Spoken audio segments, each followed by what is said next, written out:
2020년 10월 4일 그레이스 비전교회 온라인 예배에 나오신 여러분들 환영합니다. 오늘 예배를 통하여서 하나님의 큰 위로와 한 주간 살아갈 힘을 얻는 시간이 되길 축복합니다. 먼저 몇 가지 강구드리겠습니다. 임원회에서는 돌아오는 10월 11일 주일부터 우선 한 달에 한 번씩 오프라인 대면 예배를 성인들을 대상으로 시작하는 것을 결정했습니다. 예배 시간은 종전과 같이 10시 30분에 워터타운 성전에서 진행되며 가정에서 예배드리는 분들을 위해 인터넷을 통해서 생중계될 예정입니다. 자세한 내용은 메일을 통해 계속 안내해 드리도록 하겠습니다. 오늘 저녁 7시 30분에는 예배부 회의가 온라인으로 진행됩니다. 사사분기 정기임원회가 10월 11일 오후 7시 30분에 온라인으로 진행됩니다. 2020년도 교인총회가 오는 11월 1일 주일에 온라인으로 진행됩니다. 임원분들께서는 보고서를 미리 준비해 주시기 부탁드립니다. 그리고 매주 금요일 저녁 8시에 온라인 금요 예배가 계속 진행되고 있으니 많은 참석 부탁드립니다. 마지막으로 비전 가족 소식입니다. 김중건 집사님의 부친 김윤성 성도님께서 지난주 한국에서 소천하셨습니다.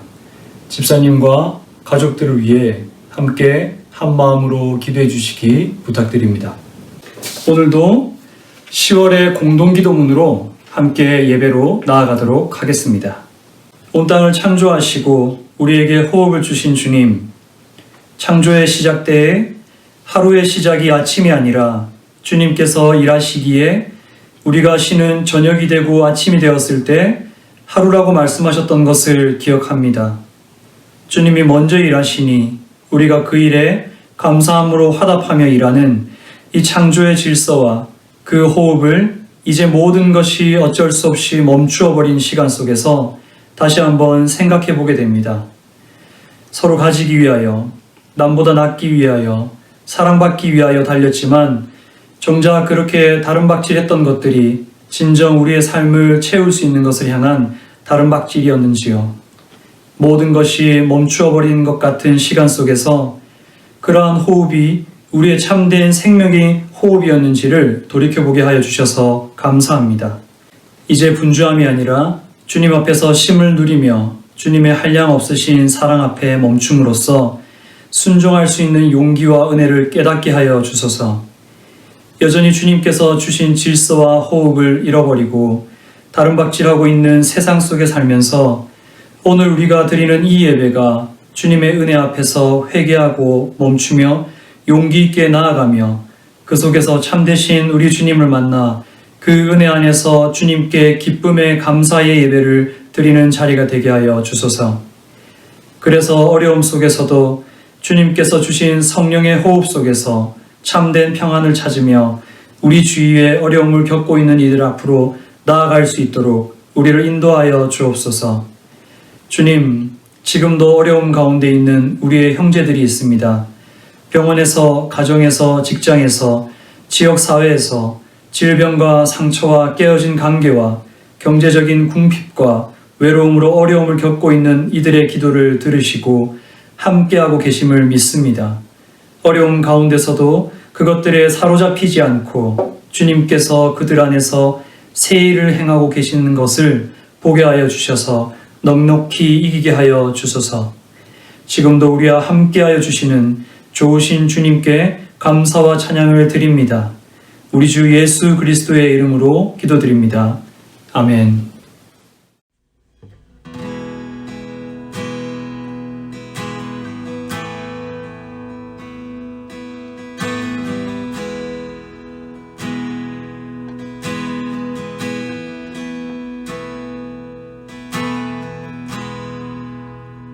나의 하나님,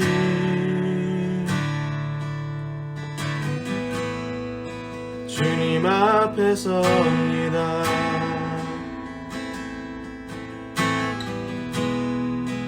거룩하신 나의 주,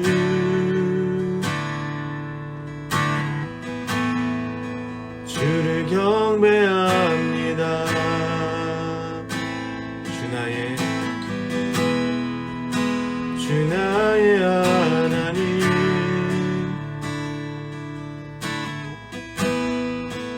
주님 앞에 섭니다.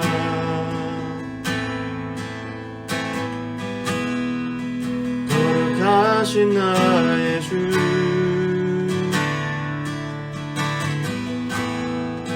주를 경배합니다.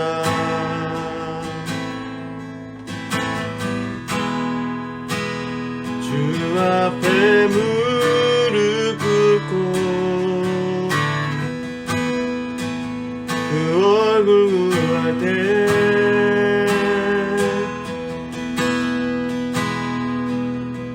내 앞에 오신 주님 나를 만지시네.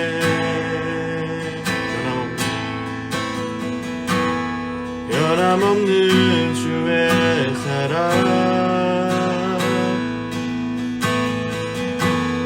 나의 모든 아픔 눈물 씻으시네. 주의 손 날 붙드시니 이제 내가 일어나 주를 경배합니다.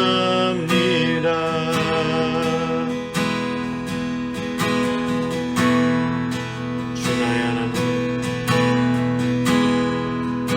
주 나의 하나님,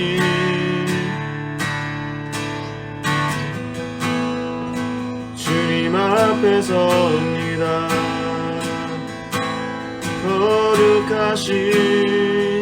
거룩하신 나의 주,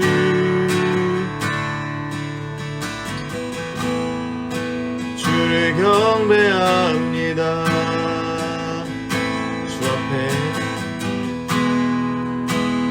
주 앞에 무릎 꿇고 그 자비 구할 때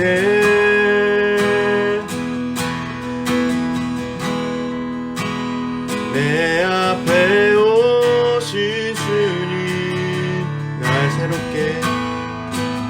나 새롭게 하네. 변함없는 주의 사랑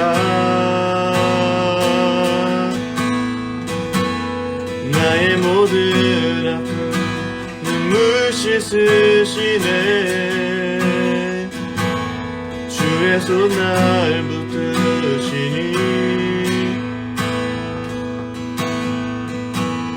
이제 내가 일어나 주를 경배합니다.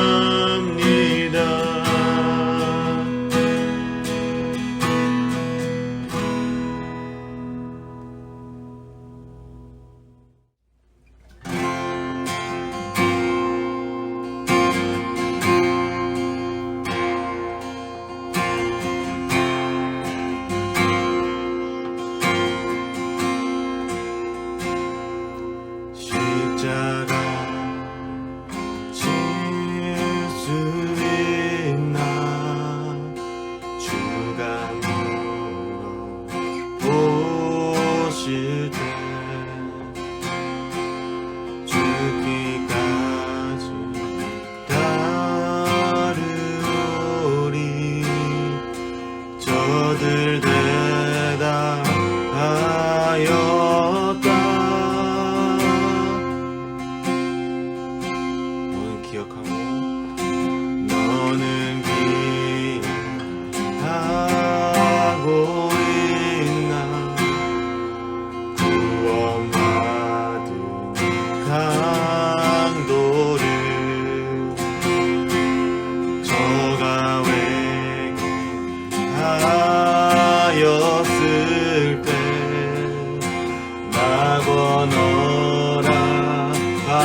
인도 따라 살아갈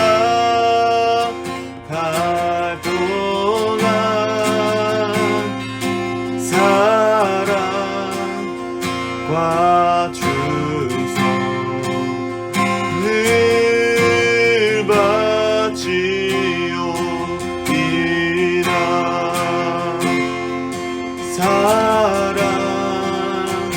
사랑과 충성 늘 바치오리다.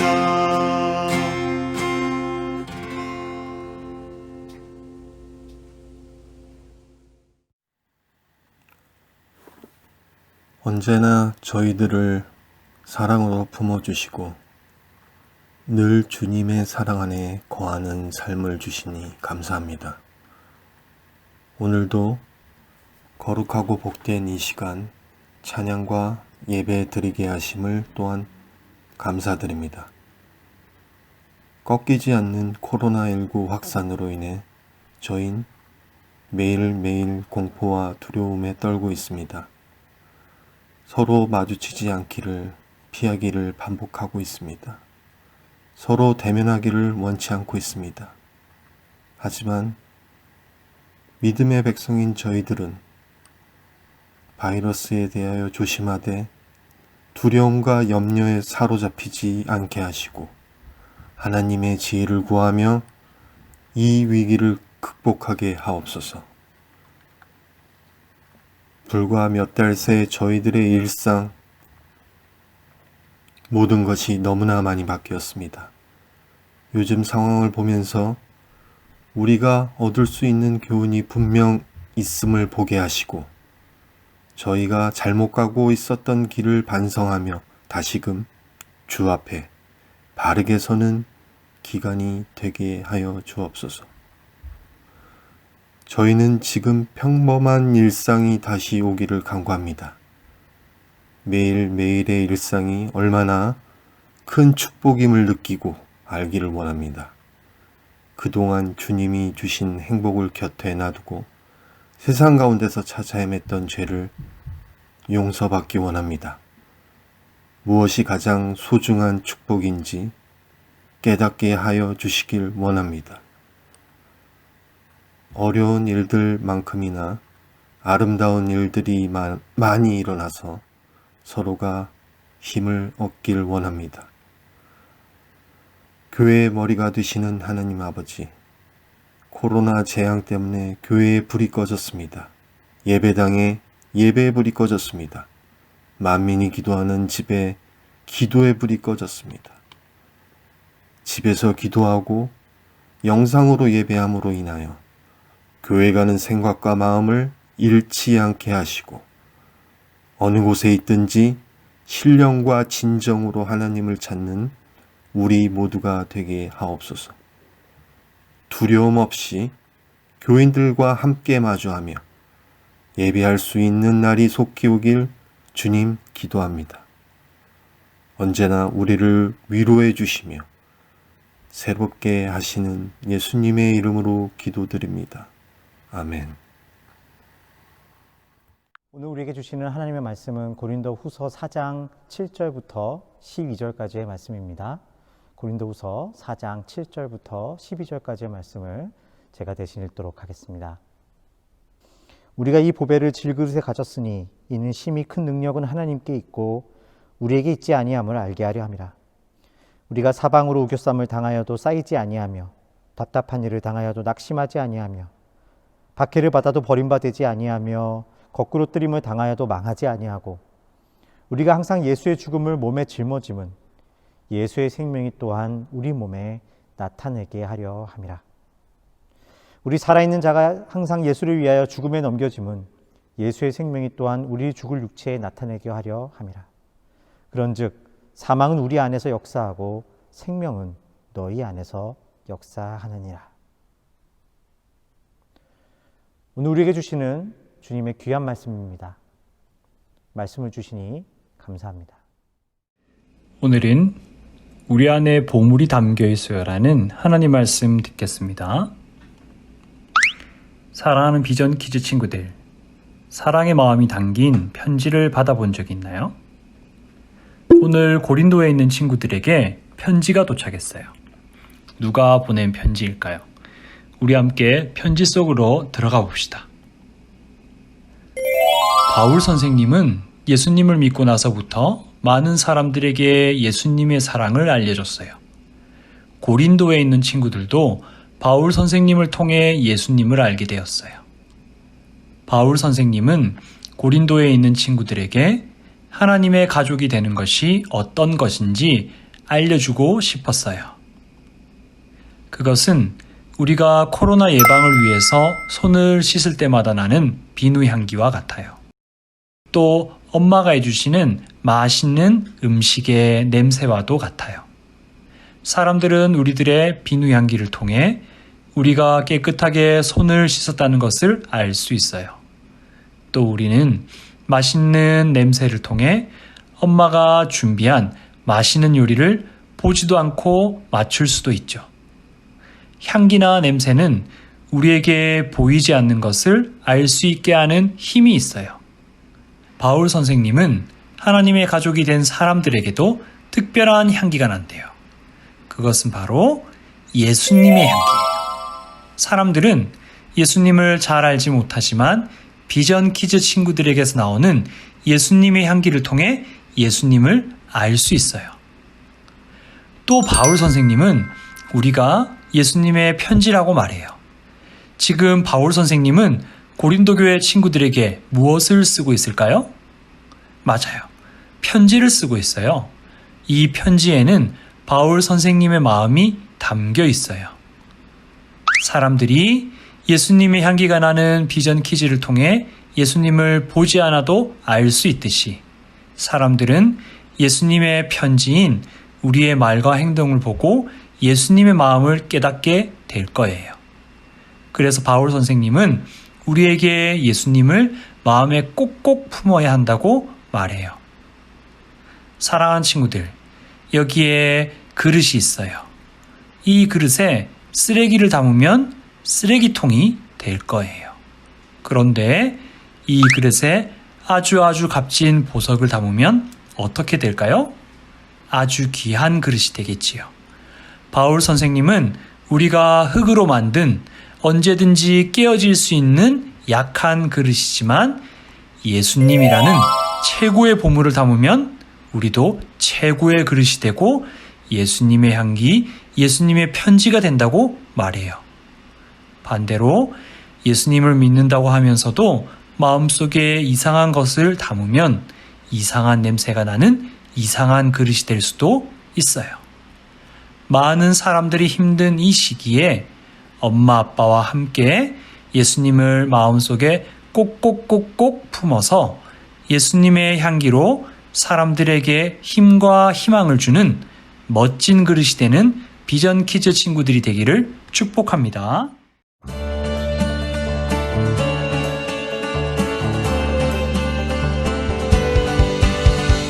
Lord, you are good and your mercy endureth forever. Lord, you are good and your mercy endureth forever. People from every nation and tongue, from generation to generation,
there are different types of containers or storages for different objects.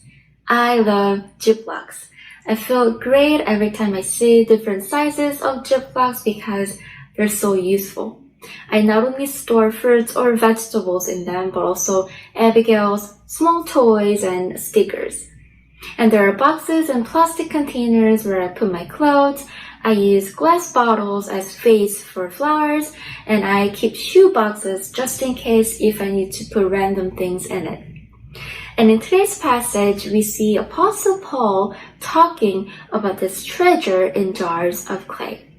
And he continues and says it is through this treasure in jars of clay that God's power is revealed. God's power is revealed by the treasure in jars of clay. So Paul begins verse 7 like this. But we have this treasure in jars of clay to show that the surpassing power belongs to God and not to us. It says we have this treasure in jars of clay. What is this treasure that Paul is talking about? And in order for us to understand verse 7, we need to read a few of the previous verses. So in the beginning of chapter 4, Paul talks about God's word and how we should reveal the truth. Then he says that the unbelievers are blinded by the world, therefore they cannot see the light of the gospel. But however, we are different because we proclaim not ourselves, but Jesus Christ as Lord. And in verse 6, it says, For God who said, Let light shine out of darkness, has shone in our hearts to give the light of the knowledge of the glory of God in the face of Jesus Christ. So this treasure, which Paul talks about in verse 7, is this light of the gospel. The light of the knowledge of God's glory. It is the ministry of the gospel, and it is the gospel itself. So Paul believes that we have this treasure, this gospel, in jars of clay. Wait, the gospel is in jars of clay? Why would you put the gospel in jars? It doesn't make sense. What does it mean? Well, let me explain. Jars of clay were common during Paul's time. And the reason why they were common is because they were made out of clay. And because it was made out of clay, they were easily broken. And not only clay jars were oftentimes viewed as fragile, they were unattractive and cheap. But you see, when we think of treasure, we think of this treasure box where the treasure is securely sealed and has a lock to keep the treasure safe. So if the treasure is something that's precious and special, why would you put the treasure in jars of clay? Why not jars of marble or jars of gold or glass that is more durable, pretty, and expensive? Paul here is not talking about the physical jars. He is talking about us. He's talking about himself, Corinthians. The jars of clay is you and me. Paul believes that his life and ministry resembles that of jars of clay. He's weak and fragile. He had to endure hardships and persecutions. Paul's life was far from being beautiful and luxurious, but still, he had the treasure inside of him. So Apostle Paul here is representing himself and other believers as jars of clay because we are weak and fragile.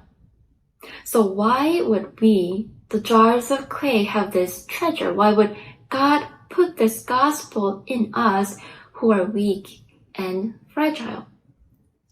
It is to show God's power. But we have this treasure in jars of clay to show that the surpassing power belongs to God and not to us.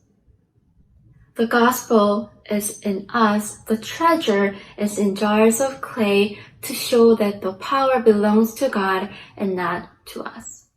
We are most powerful when we realize our weakness. We experience God's power when we seek for God's help and His strength. God works even through our weakness, because He is God. Paul's life was full of hardships. He went to prison several times. He was rejected and persecuted. But in the midst of all these circumstances and life-threatening situations, he was able to proclaim the gospel. He was able to stand firm and preach to people because he knew that God's power is revealed by the treasure in jars of clay. God's power is revealed by the treasure in jars of clay. And that is why Paul confessed this in verse 8. We are afflicted in every way but not crushed, perplexed but not driven to despair, persecuted but not forsaken, struck down but not destroyed. This is very hopeful and encouraging. We are afflicted but not crushed, perplexed but not despaired, persecuted but not abandoned, struck down but not destroyed. Why? Because we have God on our side. When I was young, I used to play with this toy. It is a toy that keeps getting up no matter how hard you push it. I remember trying my best to knock this thing over, but of course I failed every time. And Paul's confession in today's passage reminded me of this toy. There will be times when we'll be struck down by a lot of reasons. People can make fun of you because you go to church, or you'll be hurt and disappointed by the standards of this world.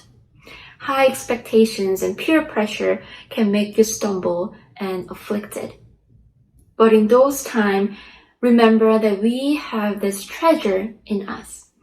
Don't give up and don't give in, because God is there to strengthen us.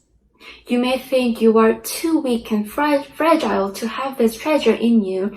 You may believe you are incapable of having this treasure, but trust me, God has chosen you to be His vessel and His jar. And He has chosen you to have this treasure in you. So instead of being discouraged and depressed by the fact that we are weak and powerless, let us put hope in God and trust that He can work in us and through us. And since Paul has fully experienced this power of God, he can now stand firm and say that even through suffering and death, Christ's life is manifested. Always carrying in the body the death of Jesus, so that the life of Jesus may also be manifested in our bodies. For we who live are always being given over to death for Jesus' sake, so that the life of Jesus also may be manifested in our mortal flesh. So death is at work in us, but life in you. Paul believes that we should always carry and be reminded of the death of Jesus and His sacrifice, so that the life of Jesus may be revealed. But he believes that we are always being given over to death and being tempted by evil, so that the life of Jesus may be manifested. And this is true because death has no power over Jesus. By being tempted by evil and by remembering Jesus' death, we are reminded of Jesus' power and life. When we acknowledge that our power comes from God, when we ask God to enter and intervene in our broken lives, He is more than welcome to pour out His love and strength. So let us dedicate our time and energy to God and remember that God has put this gospel in us. God's power is revealed by the treasure in the jars of clay. Let's pray. Lord Almighty, we worship You and praise You for who You are. You are the source of our life and our strength. And as we realize our brokenness and weakness, would You reveal Your power by reminding us that there is this treasure in us. Help us to faithfully proclaim the gospel and live our lives according to Your word. In Jesus' name we pray. Amen. Sing to You, Lord, a hymn of love for Your faithfulness to me.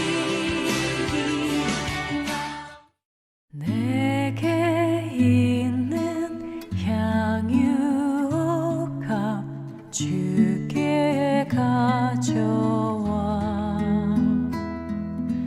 그 발 위에 입 맞추고 깨드립니다.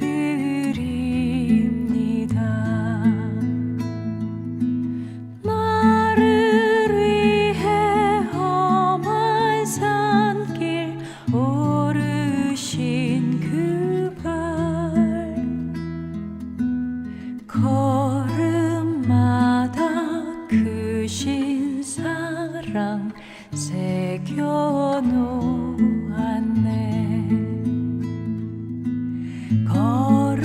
걸음마다 크신 사랑 새겨놓았네.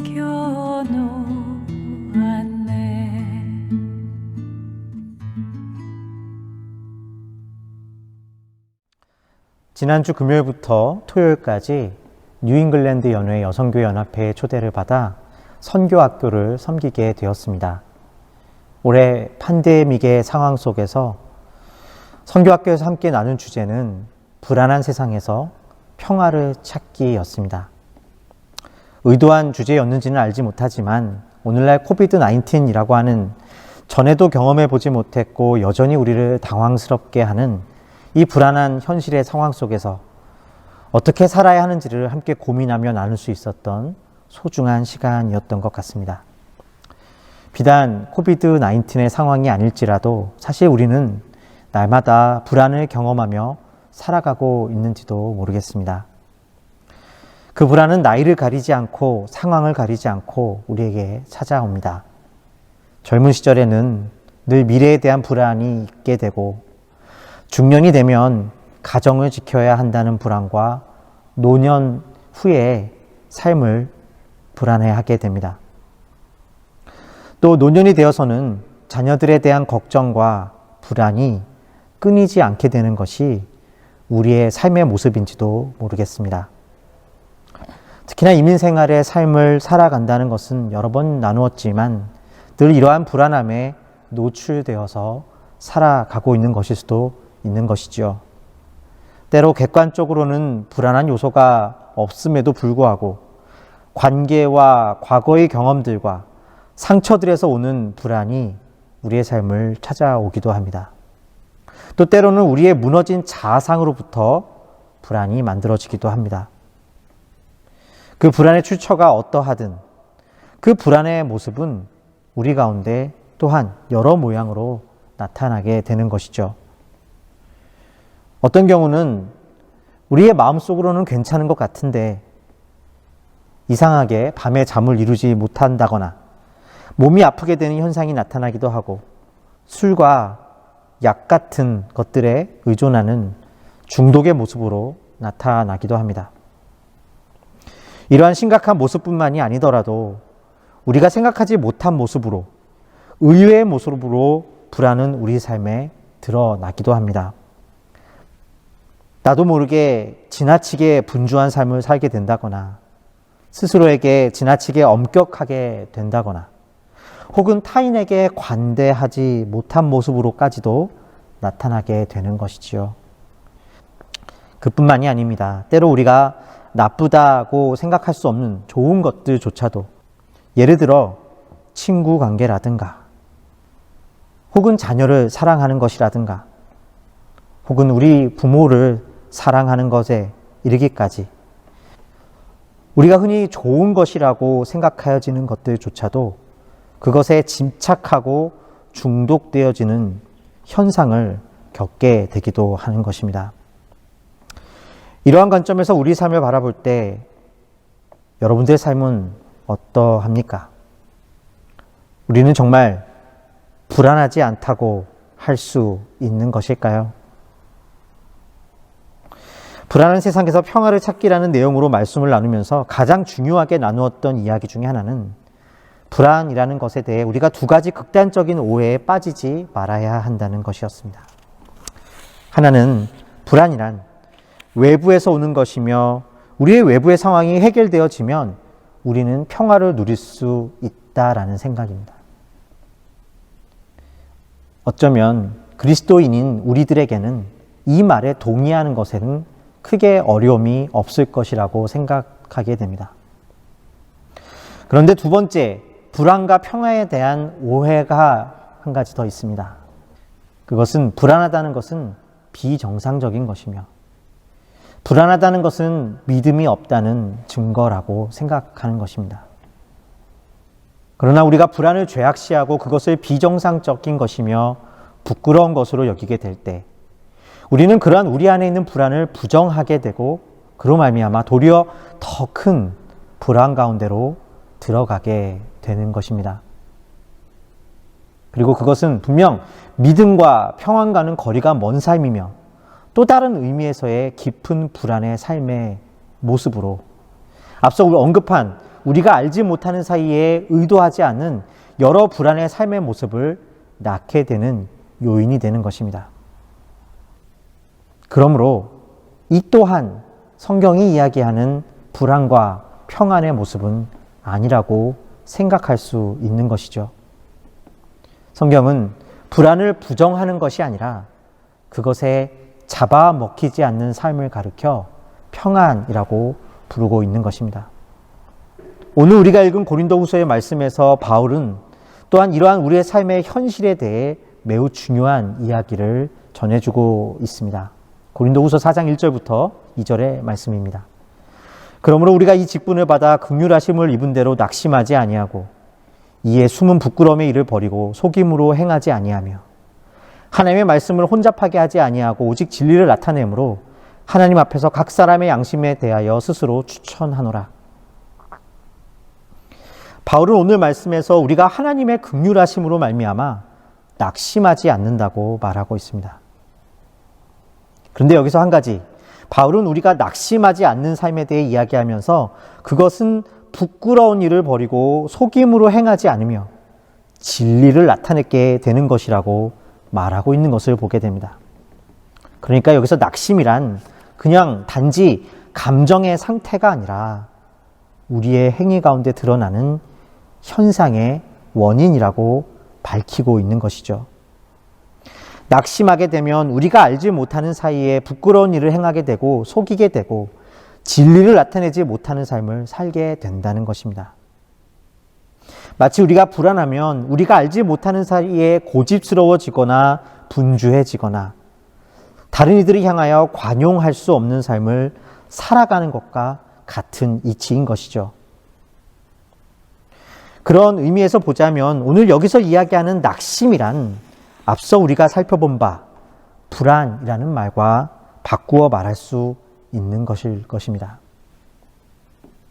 그렇다면 여기서 바울이 이야기하는 낙심의 현상, 곧 부끄러운 일, 속이는 일, 진리를 나타내지 못하는 일이란 무엇입니까? 그것들은 고린도 교회 성도 가운데 소위 거짓 교사들이 행하고 있는 그 일들을 말하고 있는 것입니다. 우리가 이미 고린도 전서의 말씀을 몇 번 나누면서 말씀을 드린 적이 있지만 고린도 교회의 거짓 교사들이 전하는 가르침을 단지 교리적으로 틀린 것을 말하는 것이 아니었음을 기억해야 합니다. 문제는 그들이 바울이 말하는 바와 같은 복음을 전하였을지라도 그것으로 자기의 자랑과 오름과 다른 일을 배제하는 수단으로 삼게 되었을 때 바울은 그들이 복음을 왜곡한다고 말하고 있었던 것입니다. 마치 우리가 불안하게 되면 우리도 모르는 사이에 나 자신을 보호하기 위해 정직하지 않고 거짓에 빠지며 스스로를 꾸미며 살아가는 것과 같은 이치라고 할 수 있을 것입니다.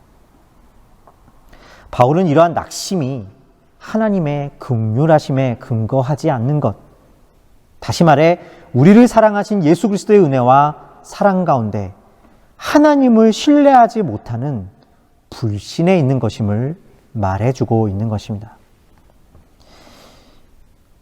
우리가 부끄러운 일을 행하며 진리대로 살아가지 못하는 삶의 그 원인이 바로 그 자체에 있는 것이 아니라 하나님을 신뢰하지 못하는 것에 있으며 또한 하나님을 신뢰하지 못하는 가운데 행하는 우리의 삶의 모습이 거짓된 것이라고 말하고 있는 것입니다.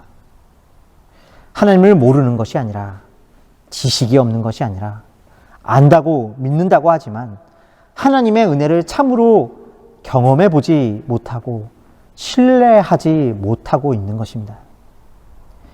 그래서 이 낙심이 우리로 하여금 좋은 것들도 나를 섬기는 수단이 되게 하고 하나님의 사랑을 누리고 사랑하는 삶이 아니라 그 낙심에 지배당하는 삶을 살게 해준다는 것입니다.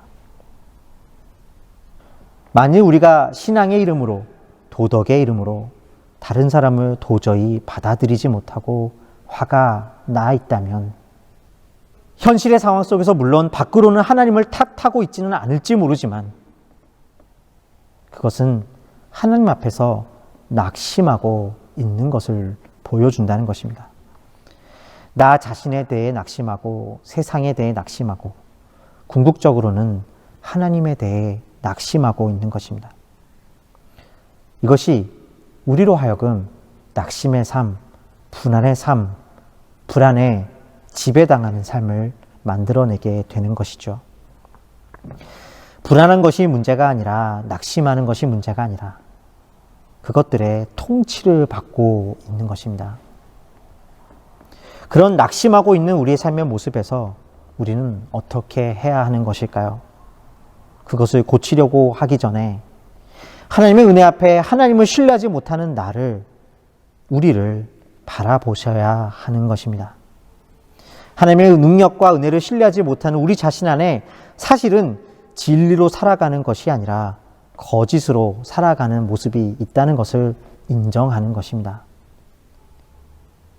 주님, 제가 하나님을 신뢰한다고는 하지만 사실은 하나님을 못 믿고 있었습니다. 하나님의 은혜를 믿는다고 하지만 그렇지 않고 있었습니다. 낙심에 지배당하고 있었습니다. 그렇다면 우리는 그 하나님의 은혜를 구체적으로 어디서 어떻게 경험해야 하는 것일까요? 오늘 사도 바울은 말씀에 이 하나님의 은혜에 대해 이렇게 표현하고 있는 것을 보게 됩니다. 우리가 이 보배를 질그릇에 가졌으니 이는 심히 큰 능력은 하나님께 있고 우리에게 있지 아니함을 알게 하려 함이라. 이 말씀에서 바울은 하나님을 아는 지식에 대해 두 가지를 우리에게 전해주고 있습니다. 하나는 하나님의 크신 능력과 다른 하나는 우리의 연약함입니다. 하나님의 크신 능력을 보배라고 이야기하고 그것이 담겨진 우리의 모습을 질그릇이라고 이야기하고 있는 것이죠. 바울은 여기에 하나님의 능력, 다시 말해 우리가 낙심하지 않을 수 있는 이유가 있다고 말하고 있습니다. 무슨 이야기일까요? 그것은 어쩌면 하나님의 능력에 대해서 우리가 경험하지 못하는 이유가 하나님의 능력에 대해서 그 지식에 대해서 몰라서가 아니라 우리가 질그릇이라는 사실을 잃어버렸기 때문에 있다는 것입니다. 우리는 흔히들 신앙이 있고 세상에서 겸손이라는 것이 정말 좋은 미덕임을 너무나 잘 알고 있기 때문에 스스로를 낮추는 것에 그다지 어려움이 없는지도 모르겠습니다. 제가 하나님에게 이럴 정도의 대우를 받을 필요가 있습니까? 따지는 분들은 많지 않을 것입니다.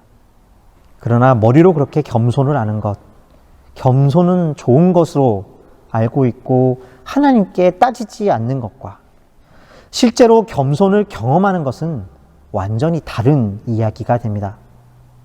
때로 우리는 질그릇을 흉내낼지 모르지만 진짜 질그릇이라고 믿지 않을 때가 훨씬 많은 것이라는 것이죠. 그러다 보니 속으로는 나는 질그릇이 아닌데 하면서도 나는 질그릇이라고 생각한다고 믿으며 살아가게 되는 것입니다. 그런데 이러한 겸손은 금방 탄로가 나고 맙니다. 누군가가 나를 무시하는 것 같고 억울하게 비난받을 때 여러분은 어떻게 하고 있습니까? 이러한 겸손에서 하나님의 은혜가 있을 자리가 없게 됩니다. 질그릇에 보배를 담으시는 하나님의 능력을 경험할 자리가 없게 되는 것이죠. 그렇다면 우리는 이 은혜를 어떻게 생각해야 하는 것일까요? 바울은 좀 더 구체적으로 이 질그릇의 보배를 가진 삶의 모습을 다음과 같이 묘사하고 있습니다. 우리가 사방으로 우겨쌈을 당하여도 쌓이지 아니하며 답답한 일을 당하여도 낙심하지 아니하며 박해를 받아도 버림받지 아니하며 거꾸로 뜨림을 당하여도 망하지 아니하고 우리가 항상 예수의 죽음을 몸에 짊어짐은 예수의 생명이 또한 우리 몸에 나타내게 하려 함이라. 우리 살아있는 자가 항상 예수를 위하여 죽음에 넘겨짐은 예수의 생명이 또한 우리 죽을 육체에 나타내게 하려 함이라. 이 말씀을 얼핏 보면 바울이 강한 믿음의 기준을 제시하고 있는 것 같이 보입니다. 그러나 이 말씀을 자세히 보면 바울이 말하고자 하는 것은 이것이 강한 믿음이다, 이런 믿음을 가져야 한다고 고린도 교회 성도들에게 권면하고 있는 것이 아니라 바로 현재형으로 이 말씀을 기록하고 있는 것을 보게 됩니다. 그러니까 사방으로 우겨썸을 당했을 때도를 가정해서 그것을 극복해야 한다라고 강한 믿음을 강조하고 있는 것이 아니라 지금 우리가 겪고 있는 그러한 질그릇의 보배를 닮은 삶의 현실의 모습이 어떠한지를 드러내고 있는 것입니다. 어느 목사님께서 이 본문의 말씀을 뉘앙스를 살려서 다음과 같이 정확하게 번역했던 것을 보게 됩니다.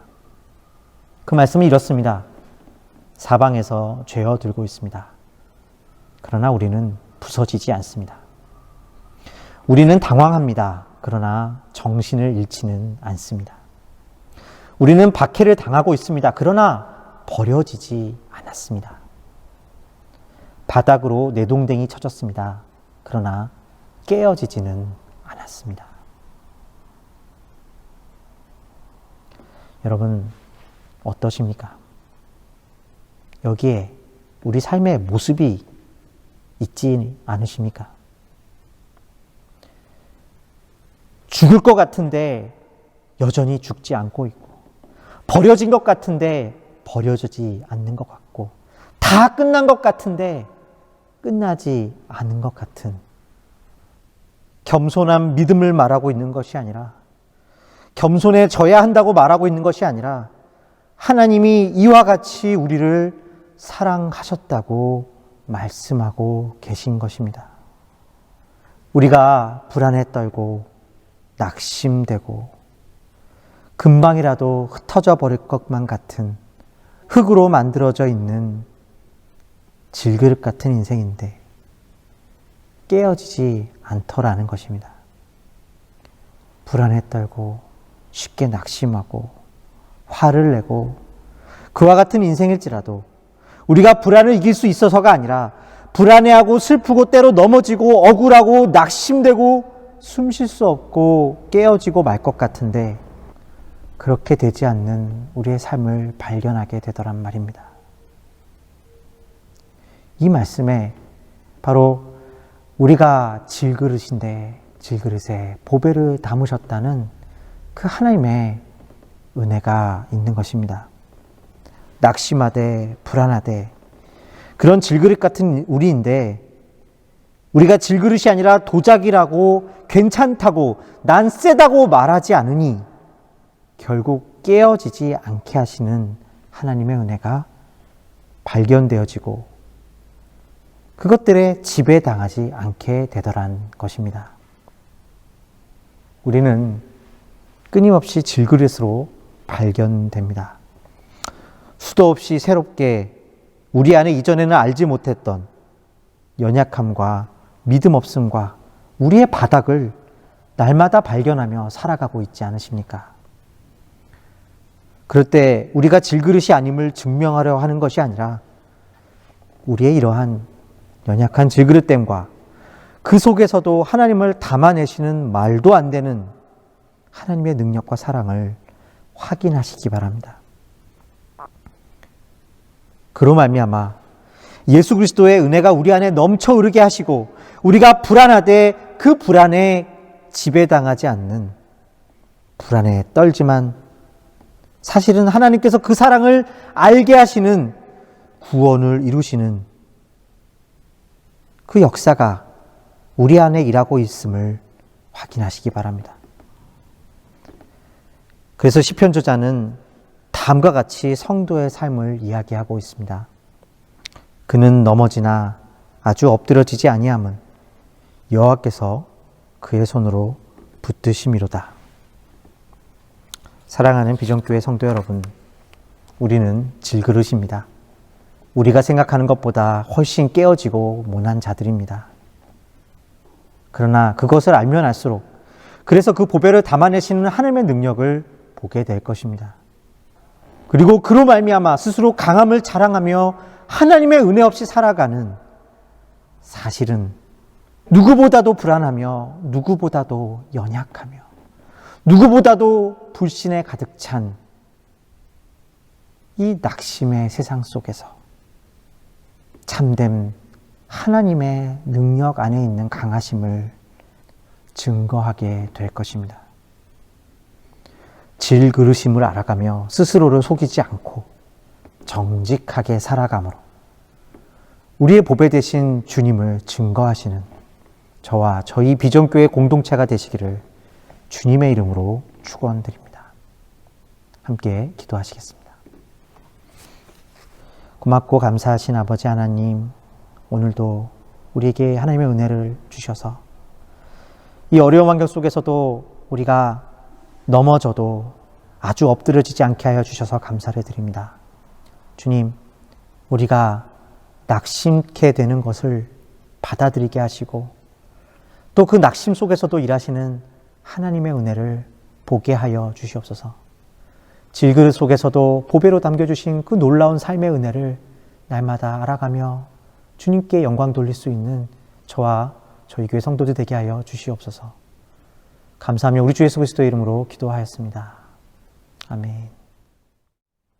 축도로 예배를 마치도록 하겠습니다. 이제는 우리를 사랑하여 주셔서 질그릇과 같은 우리의 인생에도 보배를 담게 하여 주시고 그로 말미암아 이 가난한 세상 가운데 서로 자신이 질그릇이 아니라 도자기라고 명품이라고 자랑하며 그것만이 삶의 의미라고 말하는 이 세상 가운데서도 하나님의 은혜를 증거하며 진리를 따라 살아가게 되는 그런 삶을 허락하여 주신 우리 주 예수 그리스도의 은혜와 하나님 아버지의 놀라우신 사랑하심과 성령님의 감화감동 역사하심의 은혜가 이제 예배를 드리고 돌아가게 되는 사랑하는 비전교회 성도님들의 머리 위에 이제로부터 영원까지 함께 하시기를 간절히 축원드리옵나이다. 아멘. 예배를 마쳤습니다. 이제 10월이 시작되는 이 주일에 다시 한번 우리의 마음을 모두고 영원한 기쁨 되시는 주님의 은혜를 누리는 삶이 되시기를, 그러한 한 주가 되시기를 주님의 이름으로 축원드리겠습니다.